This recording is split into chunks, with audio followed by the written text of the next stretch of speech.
അമിത വേഗതയിലെത്തിയ Taurus lorry ബൈക്കിന് പുറകിൽ ഇടിച്ചതിനെ തുടർന്നുണ്ടായ അപകടത്തിൽ SFI പ്രവർത്തകയായ പഴഞ്ഞി സ്വദേശിനിക്ക് ദാരുണാന്ത്യം.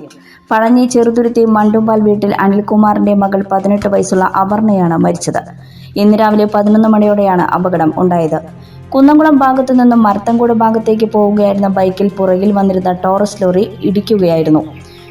അപകടത്തെ തുടർന്ന് തലയ്ക്ക് ഗുരുതരമായി പരിക്കേറ്റ അപർണ സംഭവസ്ഥലത്ത് വെച്ച് തന്നെ മരിച്ചു.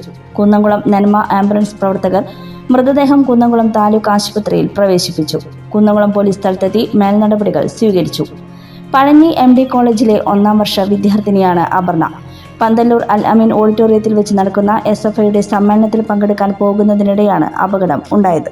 സോന പാർക്ക് ഗോൾഡ് ആൻഡ് ഡയമണ്ട്സിന്റെ നവീകരിച്ച ഷോറൂമിലെ സ്വർണ്ണാഭരണങ്ങളുടെയും ഡയമണ്ട് പ്ലാറ്റിനം ആഭരണങ്ങളുടെയും മോഹിപ്പിക്കുന്ന ഡിസൈനുകളുടെ മഹാവൈവിധ്യത്തിലേക്ക് സ്വാഗതം. ഏറ്റവും കുറഞ്ഞ പണിക്കൂലിയിൽ ആസ്വാദികരമായ ആഭരണ പർച്ചേസിനായി സ്വർണ്ണാഭരണങ്ങളും ഡയമണ്ട് പ്ലാറ്റിനം ആഭരണങ്ങളും പ്രത്യേകം സെക്ഷനുകളിലായി സജ്ജീകരിച്ചിരിക്കുന്നു. Sona park gold and diamonds wedding ഓർണമെന്റ്സുകളുടെ അതിമനോഹരമായ ശ്രേണികൾ, സർട്ടിഫൈഡ് ഡയമണ്ട് പ്ലാറ്റിനം ആഭരണങ്ങൾ, ലൈറ്റ് വെയ്റ്റ് ആഭരണങ്ങൾ, kids jewelleries, campus collections, 18 carat ആഭരണങ്ങൾ, ജന്മനക്ഷത്ര കല്ലുകൾ പതിച്ച സ്വർണം, വെള്ളി മോതിരങ്ങൾ നിർമ്മിച്ചു നൽകുന്നു. വിവാഹ പാർട്ടികൾക്ക് സ്പെഷ്യൽ ഡിസ്കൗണ്ട്. ബ്രാൻഡഡ് കോസ്മെറ്റിക്സുകളുടെയും ബ്രാൻഡഡ് പെർഫ്യൂമുകളുടെയും ബ്രാൻഡഡ് വാച്ചുകളുടെയും സിൽവർ ആഭരണങ്ങളുടെയും largest collection. Sona park gold and diamonds, near bus stand, Triprayar.